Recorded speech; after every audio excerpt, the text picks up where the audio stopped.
네, 한일 정상회담에서 두 나라가 후쿠시마 오염수 방류와 관련해서 한국의 시찰단을 일본 현지에 보내기로 합의했지요. 과연 시찰단이 제대로 판단하고 평가할 수 있을지 궁금한데 가기도 전부터 일본은 시찰단이 안전성을 평가하거나 확인하지는 않는다고 못 박았습니다. 만약에 시찰단이 가게 되면 어떤 것들을 보고 평가할 수 있을지도 궁금하고 또 한 가지 오염수를 방류한다면 어떤 일이 일어날지 국민들은 불안하고 두렵습니다. 오늘 이런 내용들을 좀 자세히 알아보기 위해서 서균열 서울대 원자핵공학과 명예 교수님 모시고 확실히 한번 알아보도록 하겠습니다. 교수님 어서 오십시오. 반갑습니다. 감사합니다. 시간 내주셔서. 즐거움입니다. 23일 날 시찰단 간다고 그러는데 혹시 교수님도 가십니까? 아직까지는 연락이 없습니다. 아마도 저는 제외될 것 같은데 왜냐하면은 아마도 이제 일본 정부하고 우리나라 정부 사이에 뭔가 협의가 있어야 되겠죠. 근데 저는 조금 문제를 제기하는 편이라서 지금은 문제 제기가 허용되지 않는 시점이죠. 어차피 거의 기정사실로 뭐 한두 달이면 되는데 만약이라도 문제 제기가 되고 이게 국제사회에 알려지게 되면 그 다음에는 이제 일종의 도미노죠. 그 다음에는 타이완, 그 다음에는 뭐 중국, 뭐 러시아일 수도 있고 뉴질랜드, 호주 그리고 이 태평양 제도 섬나라 국가들 이 지금 그 대기하고 있단 말이죠. 그래서 조금 말씀이 길어졌습니다만 제가 갈 리는 없고요. 그리고 가더라도 많은 전문가들이 어떤 문제 제기는 하기 힘들다. 시간적으로 그렇고 그리고 또 한 가지는 우리가 준비를 안 했습니다. 12년 동안 손 놓고 있었기 때문에 시찰 또는 점검 또는 교차 점검 검증을 한다면 우리가 잣대를 갖고 있어야죠. 그래서 갖다 대고 이건 괜찮아. 이거는 지나친데 이렇게 해도 우리가 없어요. 그러면 어떻게 되죠? 지금 가서 급조한다고요? 안 되죠. 그래서 애시당초 그리고 외교부도 말을 바꾼 것 같아요. 시찰이 아니고 관찰이다. 예. 제가 무슨 말인지는 모르겠습니다. 근데 외교적으로 차이가 있는 것 같습니다. 가서 보고 와서 돌아가서 부디 한국 국민들한테 안전하게 되고 있는 것 같다라고 좀 홍보해 주십사 하는 그런 차원이 아니겠습니까? 그 이제 일본의 희망사항이겠습니다만 네. 가게 되는 시찰단을 폄하하고 싶은 마음은 없습니다만 네네. 대한민국 최고의 전문가이신 교수님이 시찰단에 포함이 안 된다면 네네. 얼마나 신뢰할 수 있을까? 제 개인적으로는 좀 그런 걱정이 들고요. 네. 그러면 지금 교수님 만약에 시찰단이 가게 되면 어떠한 것들을 보게 될 것 같습니까? 네. 그러니까 보아야 될 거하고 예. 보게 될 거하고 차이가 있습니다. 먼저 예. 보아야 될 거를 말씀드리고 그렇지만 보게 될 건 이것이다. 이렇게 두 개를 예. 만약에 간다면은요. 물론 제가 아니겠지만 그리고 뭐 전공은 상관없습니다. 가게 된다면 맨 먼저 장화 신고 방화복 우리 그 방호복 있지 않습니까? 방사능 차단. 그렇죠. 그렇습니다. 뭐 또 기타 그 방호복 입고 그리고 도쿄 전력 직원 동반해야 되겠죠. 이거는 영토인데다가 국가 1급 비밀 시설이니까 일본 국적을 가진 누군가가 동반해야 되겠죠. 그리고 들어가는 겁니다. 어디까지 들어가느냐?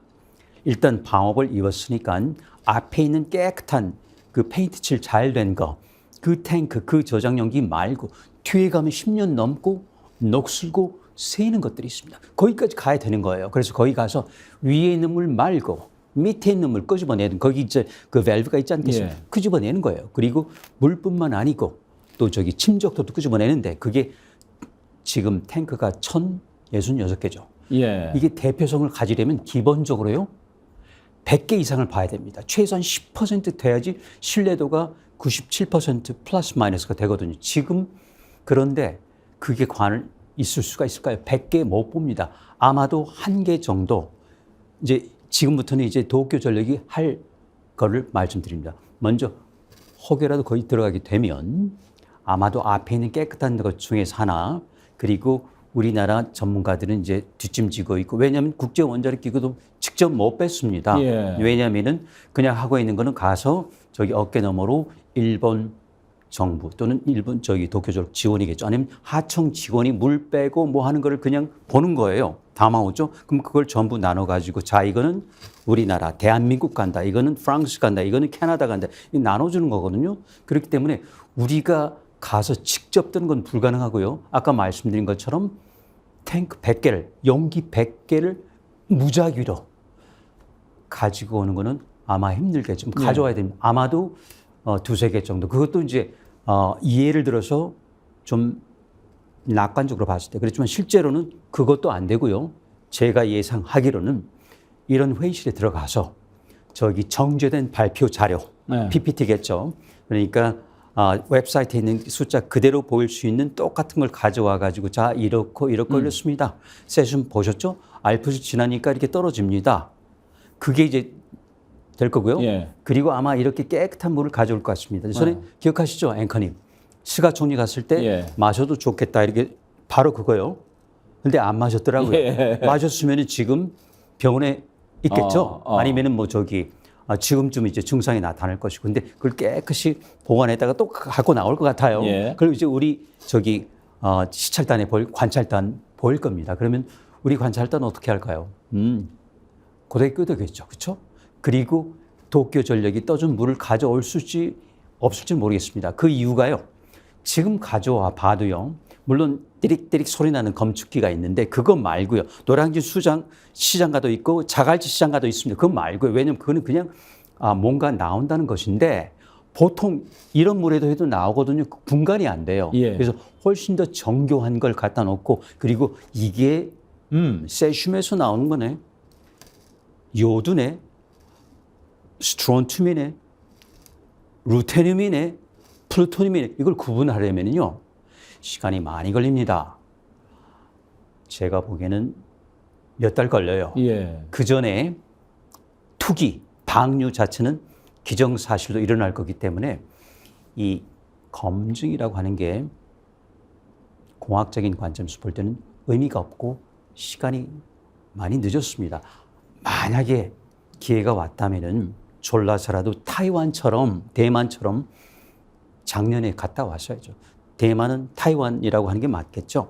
3월 달에 작년이죠. 11월 달까지 5차례, 6차례 갔는데 그런데 이상한 거는 그 이후로 어떻게 된 건지 보고서도 본 적이 없고 어떤 언론 보도도 본 적이 없습니다. 아마 제 안테나가 낮아서 그럴 수도 있고 우리 앵커님은 다를 수도 있는데 저는 본 적이 없어요. 그러니까 저는 이제 몇 가지 가정을 하게 되는 것이죠. 정말 별게 없었다? 그럼 별게 없었다는 건 일본 정부나 도쿄 전력이 자랑스럽게 했을 텐데 그건 아닌 것 같고요. 문제가 생겼다면 어떻게 될까요? 그게 알려주면 안 되죠. 왜냐하면 도미노가 되니까요. 예. 그럼 우리 대한민국 달려갈 겁니다. 중국 달려갈 거고요. 뉴질랜드, 호주 달려갈 거죠. 아까 태평양 도서 국가들 15개 나라, 투발루까지 17개 나라가 달려올 겁니다. 그렇기 때문에 그 도미노를 막기 위해서 모르죠. 이건 소설입니다. 뭔가 좀 통제가 들어가지 않았을까. 어쨌든 예. 두 가지 이유로 해서 좋은 결과가 나왔다. 면은 제가 보기에는 도쿄 전력이 말릴 이유가 발표가 됐을 거예요. 근데 그렇지 않았단 말이죠. 근데 그렇지 않았다는 거는 후자에 가까운 것 같은데 아직 제가 물증은 없습니다. 근데 그런 합리적인 추론을 해보는 것이죠. 교수님 말씀 듣고 보니까 애시당초 몇 박 며칠 가가지고 뭘 평가하고 그러는 것은 불가능하다고 봐야 되겠군요. 아니죠. 이건 그냥 무늬만 예. 시찰이고 관찰이지. 그냥 보고받는 거군요. 맞습니다. 가서 그냥 그 저기 보고 뭐 저기 같이 식사하고 예. 뭐 저기 악수하고 오는 그런 자리. 그러니까 친선 모임 자리죠. 시찰단에 들어오시라고 연락이 와도 가지 마십시오. 저는 안 갑니다. 그런데 그걸 말씀을 들었는지 연락이 안 와요. 다행입니다. 아주 다행입니다. 그런데 이제 나중에 말씀드리겠지만 이거보다 더 걱정스러운 거는요. 이거는 일본의 마지막 카드를 쓴 건데 윤 대통령이 기시다 총리에 넘어간 거라기보다는요. 저는 합작이라고 봐요.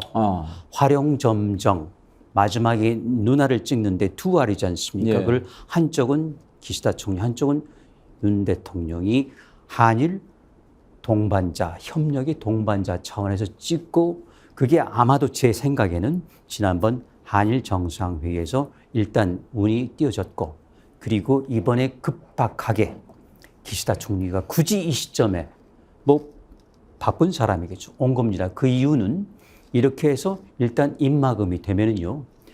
그 다음 수순이 이제 옵니다. 수입 제한 철폐해라. 수입 금지 그만해. 우리는 명분이 없죠. 왜냐하면 전문가들이 가서 고개를 끄덕이고 왔는데, 왜냐하면 우리는 아직 점검할 중. 그래서 산업통상자원부가 미리 통상성이겠죠. 미티라고 하는 게 있습니다. 경제, 통상, 산업성 예, 있는데 경제산업성, 거기서 벌써 이렇게 미리 언질 주잖아요. 이거는 점검이 아니고 예. 맞죠. 할 수가 없는 거죠. 그 다음에는 우리는 이제 그 마지막 카드를 잃게 되는 거죠. 앞으로 방류할 때 설령 무슨 문제가 있더라도 그때 가서 말하지 그랬습니까? 하면 우리는 어디 하소연할 데가 없는 거예요. 이제 그게 저는 두려워하는 부분입니다. 뭐 이제 방류하는 것이 거의 기정사실처럼 네. 예, 느껴지는데 니시무라 야스토시 일본 경제산업상 얘기를 그러면 잠깐 들어보고 네, 그러시죠. 예, 말씀을 이어가시죠. 예. したがって、あくまで韓国側の理解を深めてもらうための対応ということでありまして、IAEA のレビューのように何か安全、アルプス処理水の安全性について評価や確認を行うものではないということであります。 지금 이제 경제산업상도 딱 못을 박잖아요. 네. 그냥 뭐 이해만 하자는 맞습니다. 거다. 네. 근데 IAEA 얘기가 나오는데 네. IAEA는 평가를 합니까? 그게 또 굉장히 좀 어려운 말씀인데요. 국제원자력기구인데 사고 당시부터 2019년까지 기억하는데 그 당시 그 유키 아마노 사무총장이 도쿄 대학 법학대학 출신입니다. 사무총장이었거든요.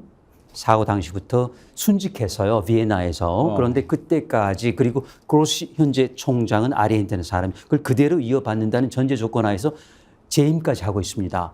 자, 그러면은, 그리고 2015년에 벌써 보고서 6건을 낸 적이 있습니다.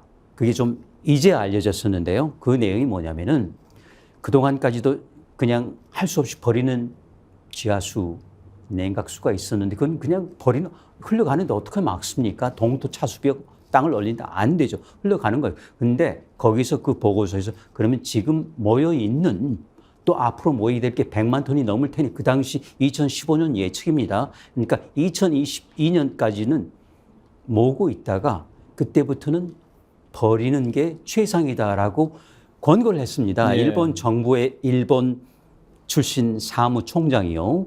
자, 그리고 또 하나 국제원자력 기구라 하면요. 원자력 경찰견이 아니고요. 원자력 진흥기관입니다. 기억해 보세요. 태생이 어떻게 하죠? 아이자나워 대통령이 원자력의 평화적 이용을 증진한다. 그런 과정에서 핵 무기 전용을 막기 위해서 핵 사찰을 하지만 원자력 발전은 진흥입니다. 그리고 국제원자력기구는 SMR이라고 인프로라는 게 있어요. 30년 동안 공들인 게 있어. 이걸 이제 세상에 알리고 상업화를 해야 되는데 아주 골치 아픈 걸림돌인 거죠. 예. 후쿠시마. 이걸 딛고 넘어가야 되는 겁니다. 예. 그럼 어떻게 할까요? 덮고 가야죠. 그래서 이미 미국의 동의를 얻었고, 그렇지만 미국이 뭐 대통령, 백악관, 그리고 장관, 그 토니 블링컨이 있죠. 그리고 기후특사 존 케리는 암묵적으로 좋아라고 했지만 미국의 70개가 넘는, 70개가 넘는 시민 환경단체는 반대하고 있습니다. 이게 알려지지 않는데, 그러니까 시민 관점에서 볼 때는 안 되는 일이지요. 그리고 세계적으로 17개가 넘는 기관이 반대를 하고 베를린에 가서 시위도 하고 그렇습니다. 왜냐하면 베를린이야말로 지금 독일이고 유럽 연합 중에서 가장 일본에 강경한, 이번에 보셨죠? 외무장관 기타 예. 저기에서 그 바로 반박했지 않습니까? 그래서 독일에서 상징적으로 시위도 하고 그렇습니다. 그래서 우리나라만 하는 게 아니에요. 단지 알려지지 않기 때문에. 그래서 아까 국제원자력기구 말씀하셨는데 이제 5차 보고서 나오고 6차 보고서 나오고 최종 보고서 나오는데 지금까지 보세요. 그냥 솜방망이에요. 제가 보기에는 자 보세요. 거기 나와 있는 게 남북으로 470km, 동서로 250km 보고 그게 태평양에 얼마쯤 될까요? 일본 동안에서 LA까지 10,000km입니다. 예. 샌프란시스코 8,000km입니다. 그걸 봐야 되거든요. 그러니까 국제기구라면은 그걸 지적을 해야죠. 그렇죠? 예. 거기까지 봐야 된다. 그리고 벌써 미국에서 전문가 하나가 어젠가요? 오늘인가요? 텔루리라는 게 미국 산에서 발견. 그건 뭐냐면 아직도 핵 분열이 일어나고 있다. 현재 진행형이라. 저는 항상 현재 진행형이라고 했는데 사람들이 말 믿지 않더라고요. 그러니까 사고는 종결된 듯 보이지만 아직도 그 일본이 갖고 있는 비등로, 보일링워터 이쪽 그 원자로 특성상 물만 있으면 또 핵분열을 하는 건 물론 크지는 않지만 그러면 거기서 또 생성물이 또 생성되는 거죠. 그러니까 일본은 그 사고 이전까지 계산이 끝났습니다. 그걸 가지고 말하는 건데 그게 아니고 제가 드린 말씀 총량은 더 많을 것이다. 왜냐하면 12년이 지났고 지금도 진행 중이니까. 근데 그 증거가 오늘 국회에서 발표가 됐답니다. 그래서 그렇다면은 국제 원자력 이런 것들을 전부 감안을 해야 되는 전혀 없이 아마 작정대로 조만간 최종 보고서가 나오고 그러면은 바로 7월이 됐건 방출, 그러니까 사실은 투기입니다. 이게 양이 굉장히 많거든요. 들어갈 거라고 보여요. 궁금한 것 한 가지만 더 여쭤보고 정말 중요한 부분을 여쭤보도록 하겠습니다. 지금 오염수 처리라고 그러지 않습니까? 네. 이 오염수는 예를 들어서 뭐 원자력을 가동해서 나온 그 처리수하고 다른 겁니까? 네. 늘 비교를 하는데요. 우리 보통 자동차 세차하시죠? 씻죠? 엔진도 세차하시죠? 자, 보통 가동운전은 그때 엔진 바깥을 뗀 물입니다. 닦고 나온 물이죠. 네. 거기는 약간의 삼중수가 있어요. 우리도 버립니다. 영국도 캐나다는 더 많이 버려요. 삼중수를 여기 중수로 원전이 있기 때문에 미국도 버리고 일본도 지금도 버리고 있고요. 재가동하는 원전 버리고 있습니다. 근데 여기서 나오는 거는 양을 여기서 끊긴 했지만 더 많을 거라는 것이고 근데 삼중수소가 문제가 아니고 오염수 그 자체라는 거. 그러니까 소위 삼중수소라 하면 우리 조금 적절치는 않은 비유입니다만 우리 배출하는 건 소변 정도예요. 중요한 건 대변이라는 거죠. 대변이죠. 큰 거죠. 그 큰 게 뭐냐. 세슘, 스론튬, 요드, 텔루리움, 그리고 루테늄, 플루토늄이 있는 이유는 애석하게도 3호기에는 처음부터 플루토늄을 장전해. 우리보다 훨씬 더 플루토늄이 많은데요. 그는 방사선은 천천히 나오죠. 지금 반감기가 24,000년인데 천천히 나오는데 그게 문제가 아니고 플루토늄은 독극물이라는 거죠. 독극물이요. 그래서 방사선은 천천히 나오고 오래 가지만 그보다 더 무서운 건 독극물이다. 그런 차원에서 플루토늄도 봐야 되고 세슘도 봐야 되고 스톰도 봐야 되고 근데 그게 지금 우리 과학자들은 모르고 있지만 태평양 제도 포럼에서 한 그 사무국이 고용한 5명의 과학자들은 지금 보니까 75% 정도 그대로 남아있는 것 같다. 그리고 탱크 이쪽에서 나온 거하고 저쪽에서 나온 게 예를 들어서요. 세슘 스트론튬은 반감기가 30년이라고 거의 같아요. 그러면 여기서 뽑든지 저기서 뽑든지 이 둘 사이의 비가 같아야 돼요. 비슷해야 됩니다. 여기서 나온 비율하고 왜냐하면 반감기가 똑같기 때문에. 왜냐하면 그동안에 12년 지났지만 똑같이 절반 줄었을 거 아닙니까? 그렇죠? 아직 절반은 준 양이. 그러면 세슘하고 스트론튬 예를 드는 겁니다. 그 상대 비는 이쪽에서 뽑든 저쪽에서 뽑든. 근데 이 두 탱크에서 나온 용기에서 나온 거의 차이가 10,000배가 난다면 1,000배가 난다면 이건 문제가 있는 것이죠. 그러니까 어떨 때는 정화가 됐고 어떨 때는 안 됐고 어떨 때는 스트론튬만 건져졌고 세슘은 그대로 남아있고 이런 물질 아니겠습니까? 그리고 거기서도 몇 개밖에 몇십 리터도 안 되겠죠. 근데 거기 있는 게 137만 리터란 말이죠. 대표성이 없어요. 최소한 제가 보기에는 100만 리터는 아니지만 10만 리터도 아니지만 10,000리터는 돼야지 1%가 될까 말까 하거든요. 그래야지 대표성 그리고 그것도 무작위로 여기저기서 오래된 것 지금 나온 것 근데 지금은 도쿄전력이 퍼다 준 걸 그대로 깨끗이 가져간 그럼에도 불구하고 그 과학자 5명은 그걸 찾아냈습니다.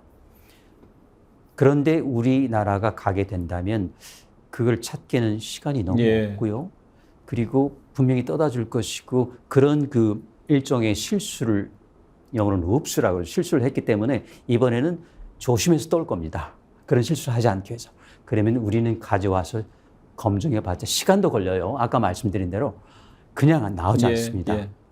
벌써 기차는 떠나갔죠. 사후 약방. 그런 부분이 좀 눈에 걸립니다. 교수님께서는 지난번 동일본 대지진 쓰나미 때 후쿠시마 원전이 폭발하는 것을 보시면서 그러면은 이미 그때부터 엄청난 재앙이 몰아닥치겠구나 예감하셨겠네요. 네. 그때 그 다름 아닌 한국방 KBS였습니다. 여의도에서요. 그 이야기를 했어요. 사고 나고 아마 나흘 만에 전부 다 깨졌거든요. 수소 폭발하게 되고 그랬더니 그때 저 당시 그 저희 국내외 전문가들이 저보고 실성했다고 했죠. KBS 나오더니 뭐가 좀 꼭지가 돌았다. 근데 저는 그 말이 몇 주 전에 나온 1억이 보셨죠? 2억이 3억이 마찬가지입니다. 예. 완전 아수라장이 됐지 않습니까? 맞았던 거예요. 근데 그게 제가 맞았다는 걸 증명하는데 12년이 걸렸다는 것이죠. 예. 그렇지만은 지금 예. 저는 이제 누명을 벗었으니까 좋은 것이죠. 그래서 그때 제가 말씀드린 게 어렵지만 콘크리트로 바닥을 막지 않으면 지하수 때문에 큰 낭패를 근데 그때도 믿지 않았거든요. 그리고 막지 않았습니다. 왜냐하면 저는 미국에 있을 때 체르노빌을 경험했거든요. 그때 구소련이었습니다. 러시아 되기 전이죠. 우크라이나가 됐지만요. 그래서 그때는 28명의 결사대가 들어가서 밑바닥을 막고요. 그리고 전부 산화했습니까? 네, 산화됐습니다. 그런 죽음을 각오한 조치가 없으면은 안 더 되는 큰 거예요. 재앙이 그렇죠. 근데 일어나니까. 그 재앙이 이제 왔고요. 예. 참 애석하게도 그 대가를 자국민도 자국민이죠. 후쿠시마가 있으니까요. 근데 후쿠시마는 이제 이전시키고 그리고 이제 귀환 곤란 구역이니까 그리고 이제 보조금 주고 시키면 되잖아요. 저기 자영업자들 보조 수입 보전함. 근데 그걸 누가 지게 됐습니까? 애꿎은 태평양 제도 국가의 그 주민들은 벌써 60년, 70년 전에 미국의 수소탄 원자탄 때문에 완전히 초토화가 됐거든요. 비키니, 우리 수영복 나온 비키니, 환초, 이 섬 일부가 막 사라지고 후쿠시마보다 더한 잔인한 방사성 실험을 했던 거죠. 그런 미국도 일본에 두 방 날렸습니다. 그런 미국이 일본이 버린다고 할 때 저는 입이 10개라도 하지 말라고 못하죠. 그렇죠? 그렇기 때문에 미국이 괜찮다고 해서 하는 게 아니고 그런 역사적인 이유가 있는 것입니다. 그래서 미국이 괜찮다는 전문가들 다 그래요. 그런데 한국의 그 서모라고 하는 전문가 내가 뭘 알아? 근데 저는 글쎄요. 저는 그것도 알고 있기 때문에 그렇다면 우리는 누군가가 막아야 되는 것이고 그리고 우리 국민이 먼저지만 후쿠시마 시민, 주민, 어민 그리고 동안에 있는 국민이죠. 예. 제가 일본을 미워한다고 하는데 그렇지 않습니다. 그 국민들은 정말 근데 자국민 중에서 어느 전문가도 이렇게 나서질 않더라고요. 지식인 중에서 그러면 저라도 해야 되고 물론 제가 예구자는 아니지만 그 사람들 대신해서라도 그리고 죄 없는 그 태평양 제도 그 투발도 포함해가지고 마샬 제도 있는 지금도 후유증에 시달리고 예. 2세까지 그래서 그들은 지금 생활 보조금 그것도 이제 끊어져 가는데요. 미국 정부가 주는 거기 완전히 삶을 잃어버린 거죠. 삶터도. 그럼 그래서 교수님, 이제 제가 가장 드린 중요한 말씀입니다. 질문. 자, 그러면 이제 임박한 것 같습니다. 만약에 이제 오염수를 방류를 하면 우리나라는 어떻게 됩니까? 아주 중요한 질문입니다. 그래서 저도 이제 이런저런 소식이 있기 때문에 저 나름대로 이제 숙에서 손으로 계산한 게 있는데요. 해류는 걱정할 것 없다. 표충수 갔다 온다. 근데 문제는 약간 심층수가 될 수 있다. 그러니까 수심 200에서 500m. 그거는 미국 갔다 오지 않고 바로 밑으로 중국해죠. 예. 남중국해가 대만 해협 통해서 그리고 이제 도는 거죠. 그리고 어디로 오느냐? 제주 근해로 해서 그리고 대한 해협 통해서 동해 거쳐 수가루로 빠져나가는 그게 한 7달 정도 걸리더라고요. 그러니까 굉장히 일찍 오고요. 그럼에도 불구하고 만약에 삼중수소를 제외한 다른 세슘 스트론줌, 그러니까 소변을 제외한 대변이 들어있다면 제가 이런 말씀 드려도 되겠습니다. 그래서 직설적인 괜찮습니다. 그렇다면은 그런 문제 없어요. 세슘 이런 게 없다면은, 적다면은 삼중수만 있다면 괜찮습니다. 탄소 14만이 괜찮은데 만에 하나라도 지금 우리가 합리적으로 추론하는 것처럼 세슘, 수촌중, 플루토늄 같은 것이 분명히 있을 거라면 그런 문제가 달라져요. 어떻게 됩니까? 어떻게 달라지냐면은 자, 그러면 우리가 해류는 그렇다 쳐요. 심층수 그렇다 쳐요. 자, 그럼 우리는 태풍 걱정해야 됩니다. 태풍이 기본적으로 10번 이상 그리고 최소한 한두 번은 환반으로 관통하죠. 그 태풍에 실려가지고 심층수로 갔던 게 태풍이 오면 그냥 물용 오름이 친다고 하죠. 그걸 그대로 싣고 와서 뿌리는 거죠. 그러니까 물론 확률은 낮겠지만 그러니까 태풍 걱정해야 된다는 거. 그리고 또 하나 해류는 그렇지만은 선박 평형수는 걱정해야 된다. 대형 선박 있지 않습니까? 컨테이너를 싣고 갑니다. 1,000개, 2,000개, 5,000개. 풀죠. 배가 기웁니다. 무게중심이 올라가니까. 그러면은 정박한 상태는 묶어두고 오른쪽, 왼쪽에 평형수 물을 집어넣는데 그 수돗물 못 넣죠. 1,000톤, 10,000톤인데. 바닷물 넣는데 그게 무슨 물일까요? 후쿠시마 가면 후쿠시마 물이 오는 거. 실제로 지금 왔다 갔다 하고 있고 1년간 그 통로를 보면 거미줄처럼 왔다 갔다 해요. 그거를 그대로 싣고 옵니다. 어디 풀죠? 제주항에, 묵호항에, 밑에는 부산항 다 풀죠. 그래서 해양수산부 그러면은 공해상에 버려라.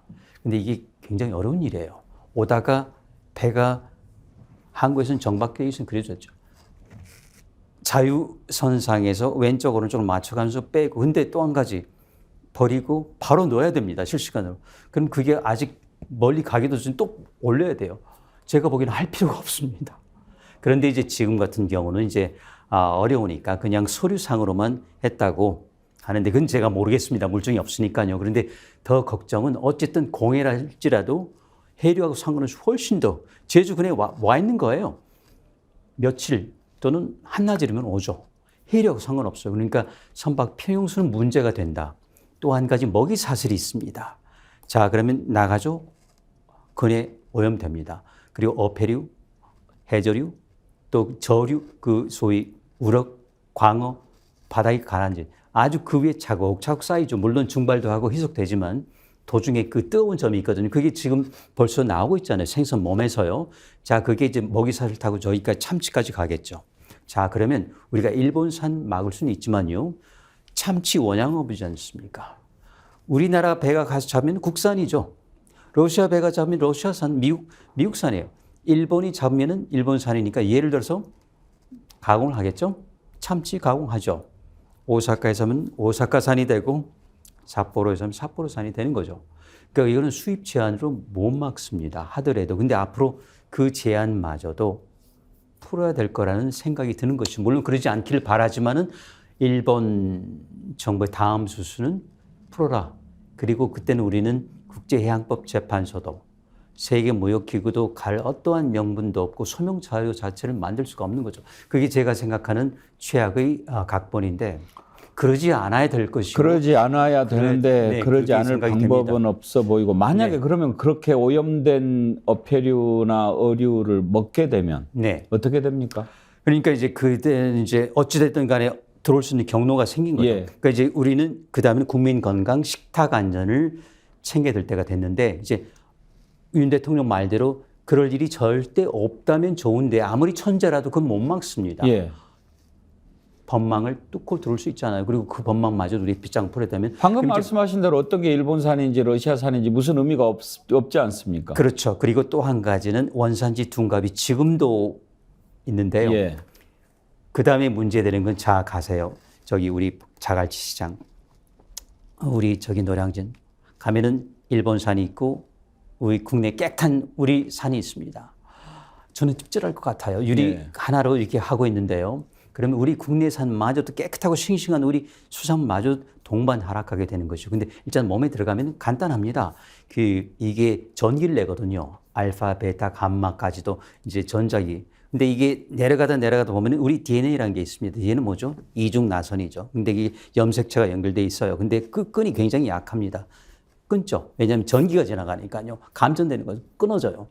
자, 그러면 세 가지가 일어납니다. 첫 번째는 그 끊어진 대로 그 부근이 죽어버립니다.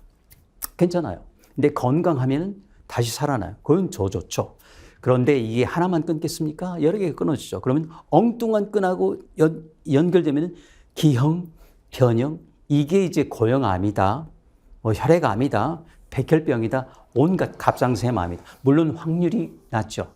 그런데 최악의 확률을 적용을 하면은 예를 들어서 우리 잠실구장에 가면은 지금은 관중수 6만 명으로 줄었습니다. 거기서 홈런이 됐건 파울볼이 됐건 맞을 확률보다 훨씬 높아요.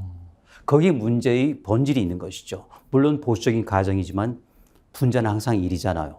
그 밑에 10명이든 10만 명이든 그 한 사람한테는 그 밑에 분자가 10명이 넘어놓고 10만 명이 그럼요. 차이가 없는 겁니다. 그래서 이제 원자력 전문가들이 10만 명 중에 하나일 텐데, 근데 저는 그게 아니고 그 한 명을 보는 거예요. 그게 나일 수도 있고 여러분일 수도 있죠.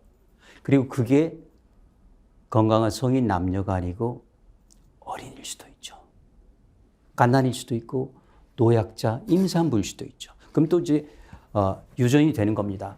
물론 확률은 낮지만 확률이 0이 아닌 한은 우리는 이런 방사능 재앙에 대해서 아무리 걱정해도 부족함이 없는데, 근데 마지막으로 드리고 싶은 말씀은요. 이게 또 하나 그 역효과도 있습니다. 저같이 너무 걱정하다 보면은 방사선이 사실 올 수도 있고 안 올 수도 있잖아요. 그렇지만 이 걱정은 현재 진행형입니다. 그래서 그것 때문에 심리적인 압박은 방사선만큼이나 해로울 수도 있죠. 정신이 해쳐지면 육신이 해쳐지니까 그는 이제 각 국민의 몫이죠. 그래서 제가 이제 각자 도생이라는 건데, 그럼에도 불구하고 저는 이런 말씀을 드리는 사람이 한 사람 정도는 있어야 되지 않을까 하는 생각이라서 온갖 비난, 그리고 저는 아시다시피 그 괴담을 퍼뜨리는 그 과학을 모르는 몰상식한 비전문가로 소문이 나 있습니다. 다 아시겠지만. 근데 저는 글쎄요, 저도 공학을 했지 않습니까? 그리고 저는 머리에 숫자가 아직 있습니다. 그리고 1, 2, 3, 4, 5기까지 생각했을 때 충분히 가능성이 있는데 왜 이분들은 일본 정부나 도쿄 전례가 발표를 그대로 믿고 일본 학회도 하지 않는 삼중수소만 해가지고 괜찮다고 할까? 그 시뮬레이션 제주도에서 했거든요. 결과 그거는 제가 보기에는요, 안 해도 돼요. 총량이 무게로 따지면 그램밖에 안 돼요. 삼중수 그램이요. 그게 무한정한 바다에 나가는데 1년, 10년 나가는데 그냥 희석되지 않겠습니까? 그거 말고 저는 대변을 봐야 된다. 세슘수, 플루톤은 봐야 된다. 근데 그분들은 그건 또 안 봤더라고요. 그래서 문제의 정수를 놓친 데다가 그분들이야말로 저는 국민을 호도했다고 봐요. 전혀 그렇지 않습니다. 그래서 그 말 좀 드리고 싶어요. 상식을 몰상식이라고 말하는 시대에 우리 스픽스가 진실을 밝히고 상식을 회복하기 위하는데 지금 앞장서고 있습니다. 교수님 말씀 오늘 듣는 많은 우리 시청자들이 진실에 가까이 다가가는데 큰 도움이 됐을 거라고 생각합니다. 오늘 진짜 감사드리고요. 끝으로 한 가지만 좀 그러면 여쭤보겠습니다. 어찌 됐든 일본이 오염수를 갖고 있을 수는 없지 않겠습니까? 그러면까요? 왜냐하면 보관만 제대로 하면 되는데 문제는 스스로 만든 겁니다. 그러니까 그 저장용기라고 한 탱크 말이죠. 이게 최소한 30년은 버텨야 되거든요. 그런데 그걸 또 도쿄 전력이 사기업, 민영기업 아닙니까? 그러다 보니까 돈 생각해가지고 탄소광으로 만들면 녹슬거든요. 우리 수도관 녹물 나오잖아요. 똑같은 거예요. 그거 말고 조금 돈 더 들여가지고 스테인리스 스틸로 만들고 그게 돈이 문제가 되면 이거야말로 한일 경제협력 동반 차원에서 우리가 만들어주겠다. 일주일에 하나씩 만들면 됩니다. 용량이 그러면 교수님 지금 방류를 안 할 수도 있다는 얘기입니까? 맞습니다. 저는 그래서 일본 정부에 출구 전략을 주고 있습니다. 안 할 수 있다면 안 하도록 해야죠. 그렇죠. 그런데 이걸 하려면은 정부가 나서야죠. 그렇죠. 그래서 이런 방법이 있는데, 왜냐하면 국제법으로도요, 대안이 없을 때, 그리고 인접한 나라의 국민의 양해를 구했을 때, 그리고 전체에 대한 환경평가가 있었을 때 방류를 하는 겁니다. 그런데 일본 정부는 그 세 가지 중에 어느 것도 하지 않았어요. 그렇죠? 그럼 우리가 정식으로 제동을 걸 수 있는 것이죠. 그리고 출구 전략 마련합니다. 그래서 일주일에 하나씩 만들면 됩니다. 그렇죠? 그리고 18년을 더 기다리면 30년이 되죠. 그러면 여과하고 말고 할 것 없이 저절로 반감기라는 게 있어가지고요. 푹푹 끓어요. 그때 가서 벌어도 된다는 것이고 더 좋은 거는 우리 석촌호수 절반 정도 되는 이게 650만 톤이거든요. 한 500만 톤, 300만 톤도 괜찮습니다 하면은 지금인데 다 거기서 부어요. 왜냐하면 수가촌이 보셨죠? 이렇게 깨끗한 물 왜 버립니까? 담수인데요. 굉장히 귀한 거거든요. 그렇죠? 공업용수, 농업용수 그리고 특산 맥주도 만들 수 있겠죠. 그래서 승화하는 겁니다. 수상공원도 만들고. 왜 안 될까요? 땅이 없나요? 거기 귀한 곤란구역 많습니다. 거기다 만들면 되거든요. 이거 핑계예요. 그래서 저는 이런 출구 전략을 여러 번 건넸기 때문에 물론 일본 정부는 듣지 않겠지만 이런 전략이 있을 때 만약 우리 관찰단이 가더라도 그런 저기를 해서 그러면 멈출 수 있고 자 그러면 18년만 기다리면 된다고 하더라면 이해가 될 겁니다. 왜냐하면 절반은 뚝뚝 떨어지거든요. 절반하고 지금 전체가 있는 거하고는 큰 차이지 않습니까? 굉장히 큰 거예요. 그 첫 번째 절반이 큰 거거든요. 그 다음에는 4분의 1, 8분의 1, 10 굉장히 작아요. 이번 그 첫 번째 반강이가 뚝 떨어지거든요. 그래서 기다리면 될 걸. 그리고 그때 가서 결정이 늦지 않을 걸. 그리고 그동안에는 신기술이 막 나옵니다. 세슘 우리 대한민국 기술이 최고입니다. 플루토늄 미국 기술이에요. 삼중수 없앨 캐나다 기술이 있어요. 스트론튬 MIT가 개발한 최신 기술. 그걸 쓰면은 여과가 됩니다. 지금 이류 히다치 기술 가지고는 여과가 안 된다는 것이죠. 그래서 너무 성급하게 그러지 말고 기다려라. 세월이 약이다. 이런 말씀을 드리는 거죠. 오늘 교수님하고 인터뷰하면서 약간 분노가 저는 치밀어 오릅니다. 그렇게 할 수 있는 줄 몰랐거든요. 네. 그렇게 할 수 있다면 그렇게 해야 되는 게 당연할 거고 만약에 그런 속셈을 가지고 있다면 우리 한국에 사죄 100배라도 해야 마땅할 텐데 그렇습니다. 그런 생각도 들고요. 네. 도대체 어떻게 공부를 했고 이해를 시켰길래 대통령은 그런 것에 대해서 이렇게 그냥 해 줄 수도 있다고 생각하는지 이건 이해가 안 되는 차원을 넘어서 약간 분노가 좀 치밀어 오릅니다. 네, 제가 드리는 말씀이 그겁니다. 그리고 저는 이런 출구 전략을 몇 년 전부터 했거든요. 벌써 3, 4년 됩니다. 그때도 이게 이제 눈에 보였기 때문에요.